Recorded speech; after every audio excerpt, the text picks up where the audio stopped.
What's up, ladies and gentlemen? The Podfather Nate here from the Journey into Comics podcast, the flagship show of the Journey into Comics network.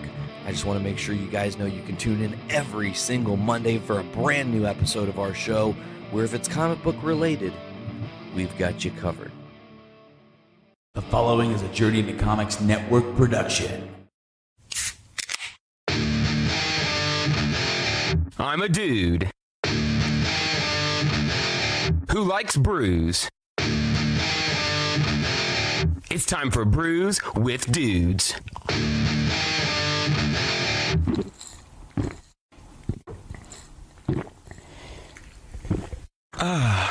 Juicy. Good evening and welcome to another episode of Brews with Dudes. I'm your host Nick Maxon, sitting here once again with Casey Taylor down at the North End Pub. How are you doing, Casey? Doing fantastic. Thank you for having me. Absolutely, anytime. I feel like we say the same thing every time we introduce you. I know. I got to do something different. I got to start doing butts, something like that. How's it going, Casey? Yep. Butts. There we go. Just stole that. Awesome. And we are sitting down here. We're getting ready for the Shorts Brewing Company. Is that right? You did well, yes. Shorts Brewing Company. We're getting ready to do a tap takeover with these guys. We're sitting here with Carrie from Shorts. from Shorts. She's gonna walk us through a couple of the brews. We're also sitting here with Mr. Peter. Mr. Peter. Goodness. See that one brews with we just recorded an episode a little before this, and apparently it got in my head a little bit. The memory's already a little fuzzy. It's only 7:30. Goodness gracious. So that being said, let's not waste any time. What are we starting with tonight? This first beer that we've got in front of us is called Soft Parade. This is a 7.5% golden ale that we add a little bit of flaked rye and then fresh strawberry, blueberry, blackberry, and raspberry puree. There is a pound of fruit for every gallon of wort that you've got in there, and we add all of the fruit prior to fermentation. So you're going to get a lot of the berry on the nose, but it is not sweet like most fruit beers. You kind of get just berry, and then it's a little bit like adjacent to a blush wine, if you will. Gray summer beer. 7.5. Dangerous. We sampled earlier. We had some of the beers earlier, and that was kind of the thing that when we put the board together, we always do a little description of what it is and the alcohol content. I was like, crap, these would have really got me. I'm glad that I knew this because it does not taste like 7.5%. No, it's crushable. Super crushable. We'll go through a couple of these. We're probably going to go through a couple of these. So this is one of Joe Short, the owner of Shorts Brewing. It's one of his original beers that he made back when we opened in 2004. And where we're at up in northern Michigan, there's a lot of wine drinkers up there. So he was trying to make a beer that would cater to non-beer drinkers. And the original working name for this beer was Ye Old Leg Spreader, which you can understand why after you drink a little bit of it, because and you probably didn't have to worry about trademarks. No, at That's that one point of in the time things it that we was talked fine. about Yeah. is some of the trademarks, the infringement. We talk about some of the labels and names and how a lot of breweries like to live in that gray area. Ye Old Leg Spreader. Indeed, yes. I think the Alcohol Commission didn't really like Yeah. that. It came time to put that on a can. It actually, it happened prior to that. Joe's then girlfriend, now wife, Leah, was working at the pub, and she basically told him that she was sick of people coming up and ordering that beer from them, or from her. And so she demanded that he come up with a new name or she was going to quit. So that was kind of, The leg spreader. yeah. So then, Get the leg spreader. can I please get the leg spreader, which I'm not going to give you a leg spreader. that is not going to happen. Please stop asking. Yeah. Wow. So you said northern Michigan. Yes. Where exactly? We are in Bel Air, which is about 40 minutes northeast of Traverse City. So still the Lower Peninsula, but up in the Lower Peninsula. Okay, I was just there last week. My wife's from Harrison, which is like 2 hours south of the UP. So we did the whole go up to Mackinac Island. It's a good thing to go do. To, what is that, the Bear Ranch up there? Yeah, you went to Oswald's Bear Ranch in That's the awesome. UP. It's a lovely place. The guy that runs it's just a professional badass. He literally was a Marine, a cop, a firefighter, a professional boxer, and raises bears. Yeah, And you while can we was you can there- hold bears. Yeah. They have like 200. It's the only one in America. Literally, while we were there, they had cubs. He just sat in this cage with like 4 cubs, and they were just running around wild, like climbing stuff. The moment he came in, they all jumped on him, started licking him. He ended up bleeding because they were trying to show him love, and they have claws, but he was a man about it. But it was cool. It was one of the coolest places I've ever been. And then there was a huge waterfall up there. Tequamanen Falls Yes. would be where you went. Yes. One of the prettiest things I've ever seen. It was awesome. Very coppery colored water from all of the rocks up there. And they did have a brewery there, and they had a maple stout that was really awesome because the water is essentially maple colored from the sediment. It actually, when the water flows down, it's brown. Not like a dirty brown. It's clear. It's weird because it's ridiculously Yeah. clear, but it's like this weird copper color. I didn't No. go into it, but I would They say do no. not. No. And there's also a fun fact that it's in a state park. So it's one of, I think, maybe the only, if not one of the only breweries in a state park. Just hitting you with knowledge. The UP is a magical place. Yeah. Everybody should go there at some point in time. Mackinac Island was awesome, too.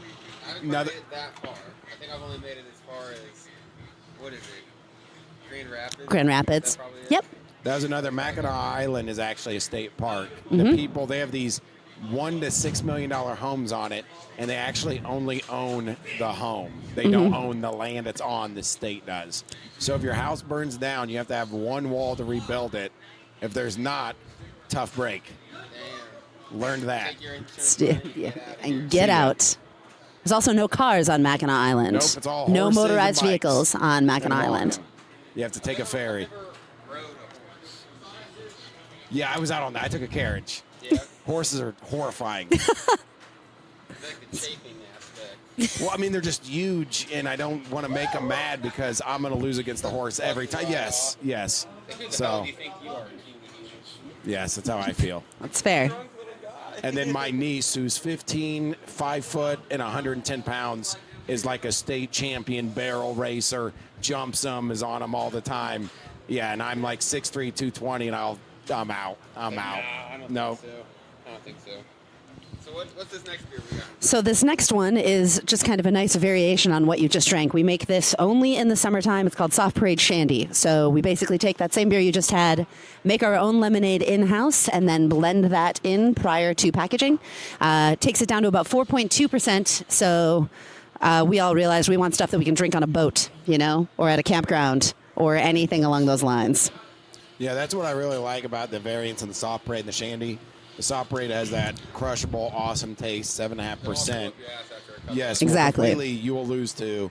And then they have the shandy, which is 4.2, which for people out there, like a domestic light is like 3.94%. So it's almost a light beer essentially, but it has a ton of flavor. So the other one is the sprint, and this one's the marathon. Yes. Exactly. So yeah, we make Soft Parade year round, so that way when you still want to have fun and it's freezing out, you can. Phenomenal. That tastes like Thank you. Yeah.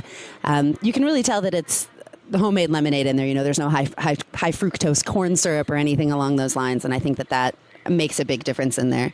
You can drink 6 of these and not have that awful, like, sweet stomach rot that you get from a lot of sugary shandies. So it's pretty great. It has a factory that makes high fructose corn syrup. Really? That's very sad. I'm sorry we're not supporting that. I'm not sorry at all. It makes a lot of weird things that we're not necessarily proud of. We make good beer though. We got a lot of good breweries. There is a lot of good breweries up here, that is for sure. 4 or 5, but they're all pretty. Pretty quality. Yeah, pretty quality breweries to have. Yeah, that's one of the fun things. I cover the whole state of Indiana for us, and it's been really fun to get into places that I would have went to otherwise. Like being from Michigan originally, I would have had no reason to come to Lafayette if it wasn't for this job. And then you come and you're like, there's so much awesome stuff here. It's a lot of really great things. So yeah, I enjoy it a bunch. Are you guys talking about the awesome breweries in Michigan? We actually were talking about Lafayette. Oh, I'm always jealous of Michigan. You go up there and it's like you just take a whole week and There's just so go. many. There's so many awesome breweries up there. Do you know how many breweries are in Michigan? I know that it is over 430 at this point in time. I think we're at just over 160. I would say I don't think it's gotten to 200 yet. It's come a long Yeah. way in the last 5 or 10 years. We did not have a lot. 400. But yeah, Yeah. I mean, it's like you go to I feel like every time you go through any little city in Michigan, they have some cool, little unique brewery like the State Park one. We're in a state park. I'm going to see a waterfall. And oh, wait, there's Lodge 33 with its own brewery. And it's like, this is awesome. Yeah, and it's happened. I mean, back in 2011, I think we had under 200 as well. So that really has happened within the last 7 years that it's like everybody is kind of caught onto that. And I've seen so many small towns that had really no kind of tourism aspect, nothing going on, and then they got a brewery, and that's what happened. Like the town that we're in is a population of 1,200 people. So like it's tiny. And again, we opened up in 2004. We've done 4 expansions on our pub at this point in time, and now 500 people can come to the pub. I was just up here this week, and on Wednesday night, we still had like a 45-minute wait for a table. And you're like, that's crazy. But it's just because you create a destination, and then a whole bunch of other stuff comes in. So now we've got, in the town of Bel Air, there's also a mead and cider place. A distillery is going in like 2 blocks down from us. So Mead. it's kind of It just cool. keeps coming up. We want to do a mead night. You should totally do a mead night. Yeah, there's only one, I think, a couple that were in the state, but it just seems like we keep going to these different places. And when I was in Mackinac Island, they had just had a mead tap takeover. Yeah. And I forget the brews. It was something Viking-ish. It was like they had Eric the Red stuff and things like that. Dragon mead? Might have been Dragon mead. Yes, yeah. 100%. Yeah, they do meads and beers. I want to go to Dragon Mead. It looks like a castle, doesn't it? No. No? No. They just got the pictures that make it look. You They just got wanna pictures go that nerd make it out look up like there, that. Like I'm gonna get, yeah. Might I love it. wear like a costume and stuff, you know. Yeah, but not if it's not actually, you know, a castle. That would just feel out of place. It's silly. I think that they would really be okay with you coming in dressed that way. Knowing the people that I know at Dragon Mead, they're going to be fine with you showing up like prepared for that.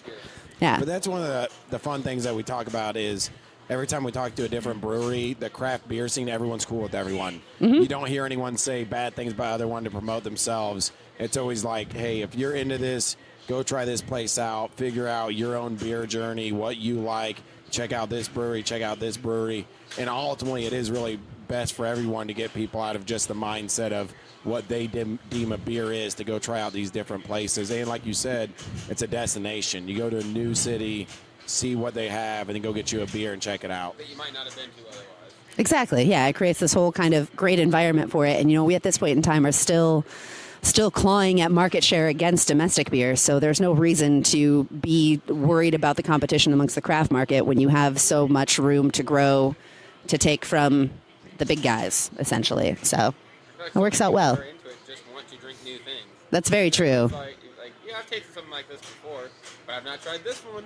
Exactly. You're gonna keep drinking Coors. You're gonna keep drinking Bud Light. Like at least I can say if I'm drinking the same beer, I've had 100 different varieties of that. You know. That's very true.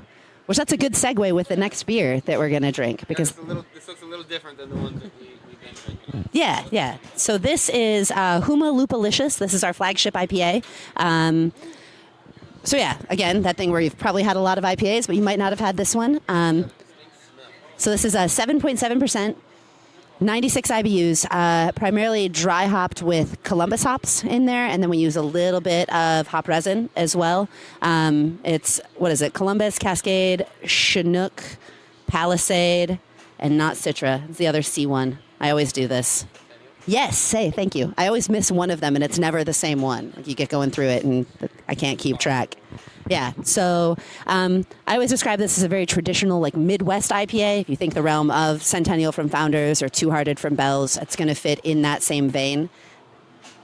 The smell is definitely unique, and I did like the taste. It almost has like a minty taste to it. I get that from Very you a lot, clean. where you get a very kind of like a little bit of a mint forward to it. That's hard to describe. Minty, it's got a Kinda minty like flavor like to it. Altoids minty, but like a. No.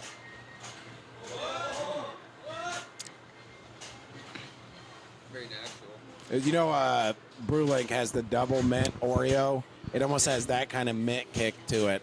That tastes And I like great. that. I like a that. Thin mint, like a Girl Scout cookie Really? thin mint. It's fantastic. I have not had that one. You have any left? Yeah, I do. I always tell people if you're into like chocolate mint anything, you'll love it. If you're not, don't. You're going to don't hate worry it. about Yeah. We like the weird novelty. Like we just did an episode with it's from a place called Weldworks out in Colorado. Okay. And it was we had a nutty bar stout, and Oatmeal cream pie. and a red velvet Cake. golden stout. Just totally weird things, but you could like the nutty bar one like tasted peanut buttery like a nutty bar. It was wild. But I like the ones that really do. But I think with this, what I do like is, like you said, a lot of times people, when you have the IPAs, there's kind of a general thought process to what it tastes like. So I feel like each brewery kind of needs to bring their own, something to it. And this does taste different than other IPAs. And we talk about that. Like, I'll be the first to admit, 2 years ago, I didn't even drink IPAs because Sure. I don't like IPA guy. Yeah. And then it turns out I didn't realize what I liked as far as IPAs. And then you start trying them, the styles, New England, everything. And once you open up to it, you start realizing what you do and do not like. And I do like that this beer has its own IPA twist to it. Kind of unique flavor profile. Yeah, and we have, I think the last time I looked at our recipe database, there's over 460 different recipes that Shorts has brewed over the course of 14 years. So there's a lot of different things that we have made. Between our production facility and the pub, we have a requirement from our brewers to come up with new recipes every year, just to kind of keep pushing the boundaries and see what you can do. That's good to hear. That's good to hear. So it was kind of fun. We're definitely doing kind of our core lineup with you guys tonight, so you're getting an idea of kind of our bread and butter, if you will. But then there are a lot of other weird and unique things. Our summer seasonal that we have out right now is called Melt My Brain, and it's a gin and tonic inspired beer. So it's a golden ale with lime, a little coriander, a little juniper, and then we make our own tonic water in-house and blend it into the keg. That one's about 4% as well, and another one similar to Soft Parade Shandy, where you can just drink it a whole bunch. Yeah, and Gin and tonic phase. yeah, Everyone did. I'm just in a Everyone gin and did. tonic phase, like eternally. Like I can't get out of it, which is fine. But that one's really fun. We do, and that's a silver medal winner at GABF. We did another one called Bloody Beer, which is a Bloody Mary beer, where we actually immerse and blend Roma tomatoes directly into it. This last year, one of our pub brewers made a beer called Ants on a Lager, which was peanut butter, raisin, celery in a lager, which actually worked really well, which was shocking because who would have thought that would work? That was one where we came up with a name. Yeah. See, that's what's fun. That's what I like about it is I felt like a few years back, if you went to a lot of breweries, you would kind of see the standard list, the check mark. Everyone had their, your brown, your IPA, your, like just the standard. And it's fun to see everybody kind of playing with their own recipes and introducing their own beers and stuff. And it's like, that's the fun, I think, and why people travel and do it is you go into this brewery and like, I know Nick and I do this. We go and it's like, all right, what's weird? Yeah. What weird do you have? What can we look up? What's the there craziest and see? thing that you guys have got going on right now? Yeah. Yeah, well, that's pretty fun. I've got a vacation coming up this week. We're going to the northeast end of Ohio. So of course I'm like, all right, where are we going? Where are we going to be able to stop? We got a couple places lined up. We drank a lot of Ryan Guys, but I think we're going to stop at the Ryan Guys facility and check that out. What are Jackie O's? Jackie O's is an absolutely excellent call. Yeah, that's one of my favorite breweries in the state of Ohio, for sure. Find out exactly where it's at. 'Cause Athens? people have told me. Athens, yeah. So it's south. It's going to be southeast Ohio. So that's kind of the opposite direction of where you're going. But like, you might want to just change your whole trip and go there instead. Like, I'm just being honest. Not going to make it to the destination. So I'll have to go later. It's fine. We had to do a little excursion. All right, are we in the final brew of the night? We are. The final brew of the podcast. It's definitely not going to be the final brew of the night. Highly unlikely for that. We got here the Bel Air. Bel Air Brown, yeah. So this is just a classic American brown ale. As an homage to the town of Bel Air, where we're at, the label is actually the clock tower in Bel Air, across the street from our pub. And I always like putting this beer in front of people because browns are so incredibly overlooked, and it makes sense because browns are usually incredibly mediocre. I think that browns are often very sweet and cloying and sticky on the palate. This guy is 7%, and it's just what I think a brown should be. I think that it's got a really just kind of classic brown. It's a dry finish. That's very good. I like how smooth it is. I think a lot of times I think of some of the brown beers that I've had, and a lot of them have the kind of not good aftertaste that finds you kind of almost redoing the tongue on the top of your roof of your mouth. Like, that kind of didn't sit right. And this is very smooth. Crushable 7%. Crushable 7%. If there's one thing that Shorts can do for you, it's give you a bunch of alcohol and have you not notice it. Crushable 7%. Yeah. It's not going to bode well for tonight. It's take it easy. But And I when they're appreciate all the that 7. good, I appreciate the 7, not the 8. I think when you Yeah. start getting the 8s and the 9s, it's like Then you're like, feel about it. you're Kinda limiting my confuses beer. yourself. Yes. Confuse your palate into thinking I'm gonna take it easy. It took me years to figure out that Two Hearted was over 7%. So I would just slam them, and they don't make it easy on the label to see it. And then it literally took a year or two before I was like, oh man, that's why I can only drink 5 or 6 of these before I'm feeling silly. I like that you can drink 5 or 6 of them before you start to feel silly. Well, Yeah, it's fair. I've been working on it. Been practicing, which is very important. Yeah, this definitely does not taste like your typical brown. It smells sweet, but it goes down really easy. That's what I'm a fan. The aftertaste. Got a malty. Yeah. That's my favorite part of this is the aftertaste. Like I said, the browns always feel like are a lot thicker, heavier, kind of sit heavier, and this is just super easy to drink, really clean. Yeah, usually with the brown, I feel like I'm just drinking like a mediocre porter, essentially. And this, you're like, oh yeah, that's why people like brown ales. That makes sense. I can get behind that. A couple months ago, and I had like 2 or 3 that was totally killer, and I finally got one, and I'm like, oh, I'll take the porter. I tried it. I'm like, this is why I didn't like porters. What the fuck is this? It's terrible. See, I like. I'm reminded. I'm like, oh, there's still bad ones out there. Yeah, I feel like I try a lot of brown ales and ambers because I went through the non-IPA, but I Yeah. still like craft beers, and this is definitely one of the better brown ales I've had. I've only had a few that I like. It was when it was working at Tay's, and this new brewery in town. When we first opened, he just wanted a little bit of everything. And I really liked the brown, and he had an amber that I liked. I wasn't a big fan of ambers. And this might be the second or third brown that I actually like. So That's high praise. bravo Shorts. That's a good one. I don't think I've had any of those except the Huma. I've had the Huma before. Which is a great name to point out real quick. Huma Lupalicious. I always want to see, like with people, like at the beginning of the night, say it. In a couple hours, I want to hear you re-say that. Man, for the most part, people can't say it at the beginning of the night. Like Oh, it yeah, gets a every time I little say it, I tricky. get We're like, what? I really like. My favorite thing that people usually give me is you'll be at a beer festival and somebody will come up and be like, "Hey, man, can I get that Oompa Loompa beer from you?" And you're like, "Sure, that's fine. I get You it. can have that. I know know what what you you're saying." mean. That's fine. Yep, whatever. Keeps things interesting for sure.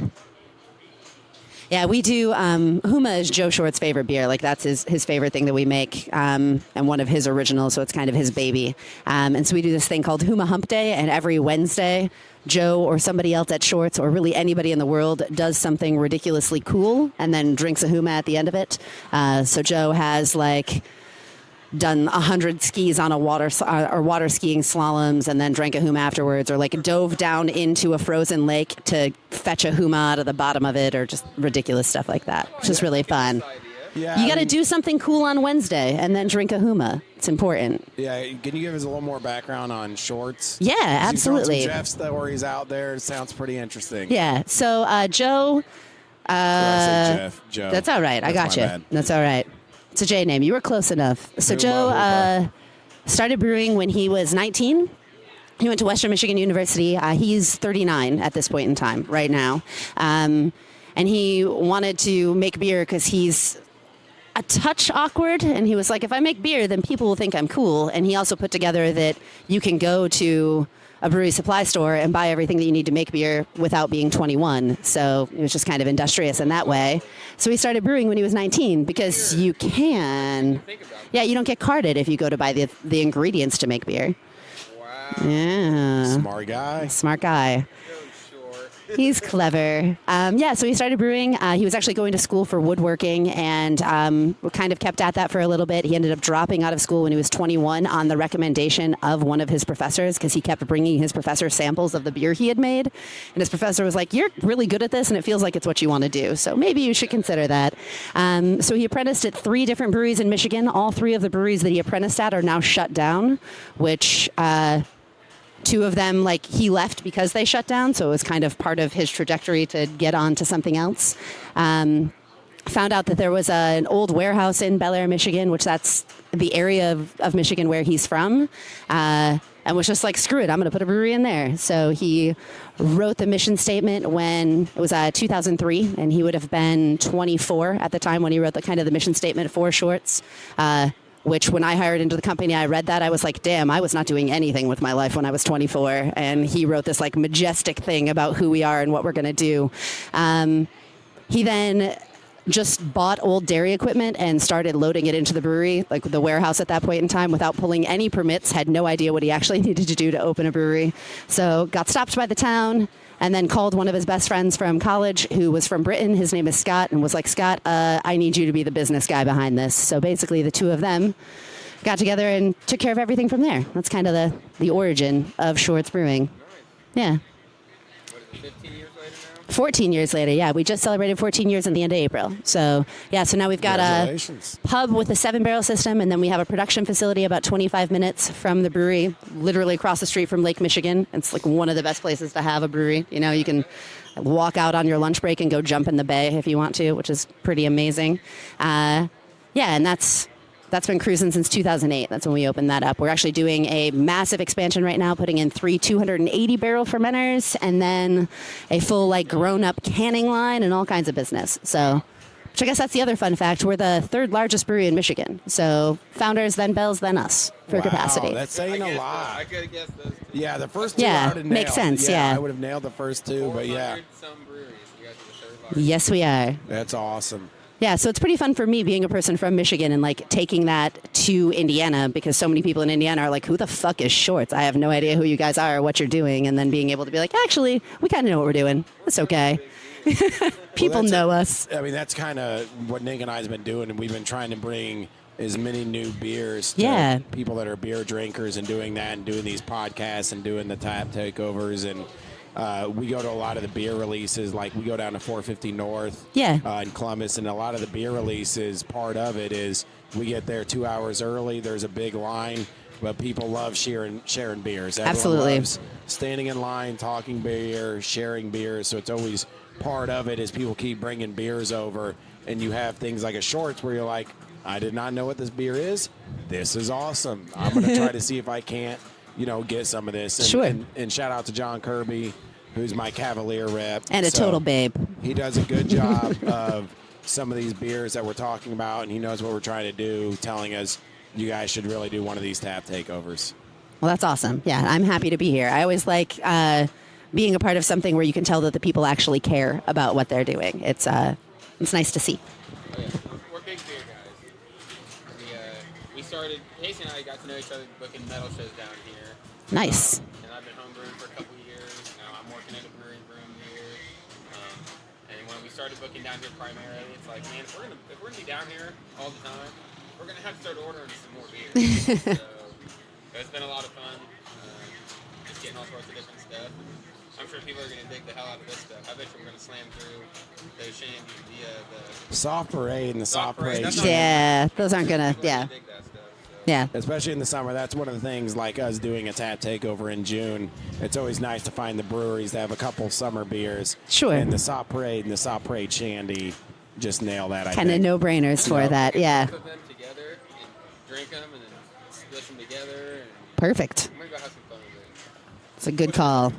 Let's stop sitting here talking about the beer. Let's go up to the bar and drink some more. How does that sound? Delightful. Thank you guys for joining us. Yeah, Hell yeah. Thank you. Casey, thanks again for having us down here and for joining us on another exciting episode of Brews With Dudes. Butts, butts, butts. Butts, butts, butts. Thanks for paying attention. Make sure you're subscribed. Make sure you're paying attention to the Journey to Comics Network. And we'll see you next time on another episode of Brews with Dudes.